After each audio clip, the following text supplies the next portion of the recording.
بسم اللہ الرحمن الرحیم۔ السلام علیکم۔ عبداللہ بن زمعہ رضی اللہ عنہ فرماتے ہیں، اللہ کے رسول صلی اللہ علیہ وسلم جب شدید بیمار ہوئے، بلال رضی اللہ عنہ آئے، نماز کی دعوت دی۔ نبی صلی اللہ علیہ وسلم نے فرمایا، کسی کو نماز پڑھنے کا کہو۔ عبداللہ رضی اللہ عنہ فرماتے ہیں، میں باہر نکلا، لوگوں کے قریب سیدنا عمر رضی اللہ عنہ موجود تھے، سیدنا ابو بکر صدیق رضی اللہ عنہ وہاں نہیں تھے۔ میں نے کہا، اے عمر، نماز پڑھائیے۔ سیدنا عمر رضی اللہ عنہ نماز پڑھانے کے لیے کھڑے ہوئے، اللہ اکبر کہا۔ نبی صلی اللہ علیہ وسلم نے سیدنا عمر رضی اللہ عنہ کی آواز سن لی، کیونکہ سیدنا عمر رضی اللہ عنہ بلند آواز والے تھے۔ آواز سنتے ہی نبی صلی اللہ علیہ وسلم نے فرمایا، ابو بکر کہاں ہے؟ اللہ تعالی اور تمام مسلمان ابو بکر کے علاوہ سب کا انکار کرتے ہیں۔ اسی اثناء میں آپ صلی اللہ علیہ وسلم نے ابو بکر صدیق رضی اللہ عنہ کو بلا بھیجا تو وہ آ گئے، جبکہ سیدنا عمر رضی اللہ عنہ لوگوں کو نماز پڑھا چکے تھے۔ پھر سیدنا ابو بکر صدیق رضی اللہ عنہ نے لوگوں کو وہی نماز پڑھائی۔ عبداللہ بن زمعہ رضی اللہ عنہ فرماتے ہیں کہ مجھ سے سیدنا عمر بن خطاب رضی اللہ عنہ نے کہا، زمعہ کے بیٹے، میرے ساتھ تو نے یہ کیا کیا؟ مجھے تو یہ خیال تھا کہ تجھے رسول صلی اللہ علیہ وسلم نے میرا نام لے کر بھیجا ہوگا۔ اگر ایسا ہی تھا تو میں ان کی جگہ ہرگز نماز نہ پڑھاتا۔ میں نے کہا، اللہ کی قسم، رسول صلی اللہ علیہ وسلم نے مجھے ابو بکر صدیق رضی اللہ عنہ کے بارے میں بھی نہیں فرمایا تھا۔ بات صرف اتنی ہے کہ جب میں نے ابو بکر صدیق رضی اللہ عنہ کو نہ پایا اور آپ کو موجود دیکھا تو ان کے بعد آپ ہی کو امامت کا زیادہ حقدار پایا اور نماز پڑھانے کے لیے کہہ دیا۔ حضرت عبداللہ بن عباس رضی اللہ عنہ فرماتے ہیں، جب نبی صلی اللہ علیہ وسلم کی بیماری شدت اختیار کر گئی تو آپ صلی اللہ علیہ وسلم نے فرمایا، میرے پاس لکھنے کا سامان لاؤ، میں تمہیں کچھ تحریر کروا دوں، جس کے بعد تم گمراہ نہ ہوگے۔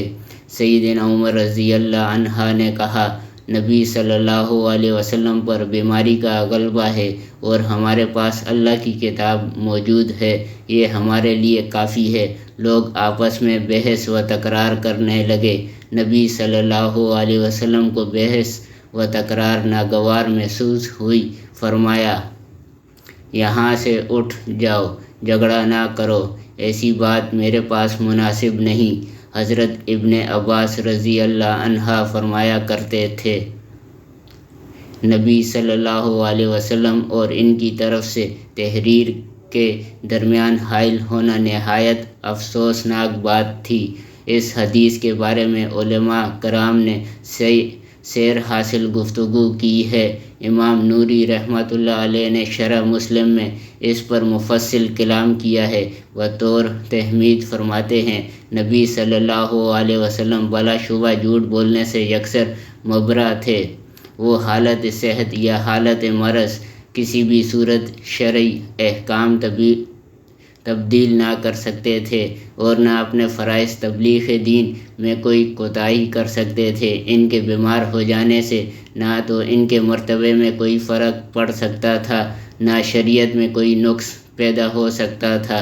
یہ بھی جان لینا چاہیے کہ نبی صلی اللہ علیہ وسلم پر جادو بھی ہوا تھا، حتیٰ کہ آپ صلی اللہ علیہ وسلم یہ بھی بھول جاتے تھے کہ فلاں کام کر لیا ہے، حالانکہ وہ نہ کیا ہوتا۔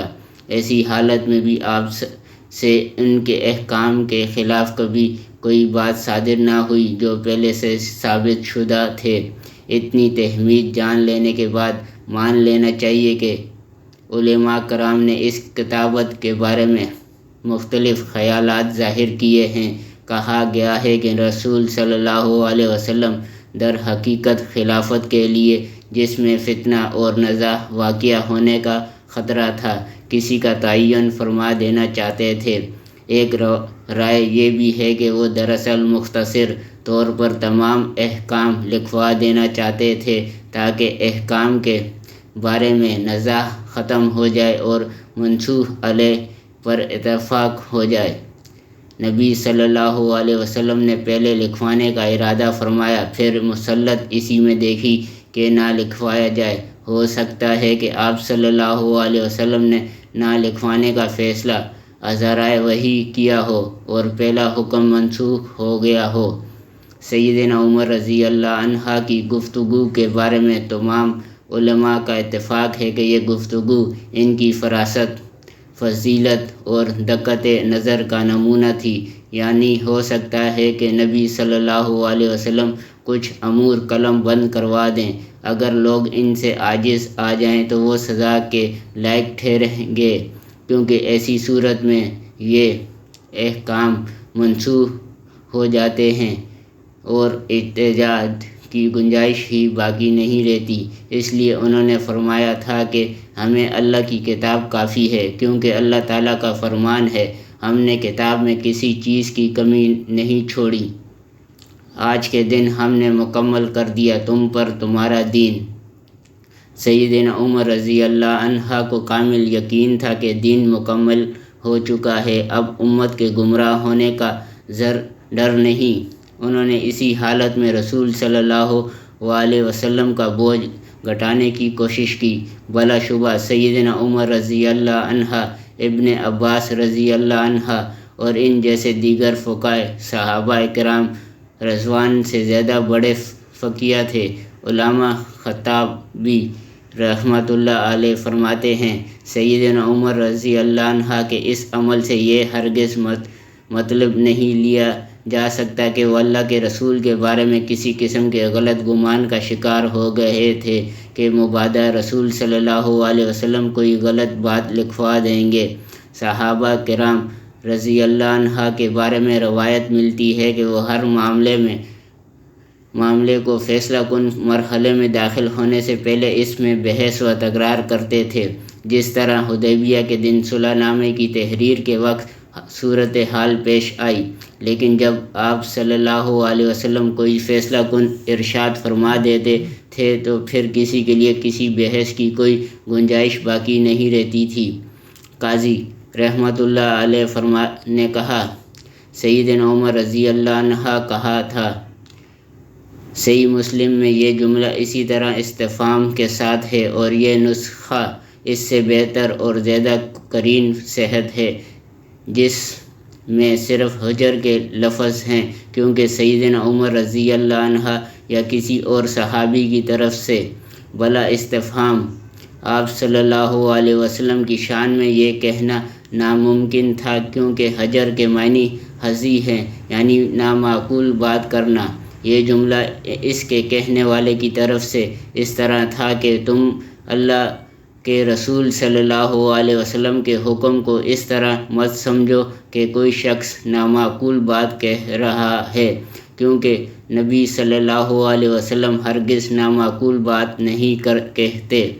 اور سیدنا عمر رضی اللہ عنہ کا یہ کہنا کہ حسبنا اللہ کتاب اللہ نبی صلی اللہ علیہ وسلم سے تناطب نہ تھا، بلکہ اس شخص کے جواب میں تھا جس نے آپ کی رائے کی مخالفت کی تھی۔ علامہ طنطاوی رحمۃ اللہ علیہ نے اس پر اپنی رائے دی ہے کہ میرے خیال کے مطابق سیدنا عمر رضی اللہ عنہ نبی صلی اللہ علیہ وسلم کے ساتھ طویل صحبت و رفاقت کے سبب اپنی رائے کا کھل کر اظہار کرنے کے عادی تھے، کیونکہ وہ جانتے تھے کہ نبی صلی اللہ علیہ وسلم کی طرف سے ان کو اجازت بھی ہے اور آپ صلی اللہ علیہ وسلم ان کے اس طرز عمل کو برا بھی نہیں مانتے۔ اور گزشتہ صفحات میں بتایا جا چکا ہے کہ بہت سے مواقع پر انہوں نے نبی صلی اللہ علیہ وسلم کو کھل کر مشورہ دیا، مطالبہ کیا اور بعض معاملات میں بحث و تکرار بھی کی۔ اس کے جواب میں نبی صلی اللہ علیہ وسلم کی عادت شریفہ یہ تھی کہ آپ صلی اللہ علیہ وسلم سیدنا عمر رضی اللہ عنہ کی صحیح رائے کو برقرار رکھتے تھے اور غلطی کی تصحیح فرما دیتے تھے۔ جب نبی صلی اللہ علیہ وسلم نے فرمایا میرے پاس لکھنے کا سامان لاؤ، میں تمہارے لیے کچھ تحریر کر دوں۔ تو سیدنا عمر رضی اللہ عنہ نے اپنی عادت کے مطابق، جس کے وہ رسول صلی اللہ علیہ وسلم کی طرف سے اجازت یافتہ تھے، کہہ دیا کہ ہمیں اللہ کی کتاب کافی ہے۔ نبی صلی اللہ علیہ وسلم نے ان کے اس درست رائے کو برقرار رکھا۔ اگر آپ صلی اللہ علیہ وسلم کا ارادہ حتمی ہوتا تو آپ صلی اللہ علیہ وسلم یقیناً سیدنا عمر رضی اللہ عنہ کو خاموش کروا دیتے اور جو کچھ لکھوانا چاہتے تھے وہ ضرور تحریر کرتے۔ والسلام جاری ہے۔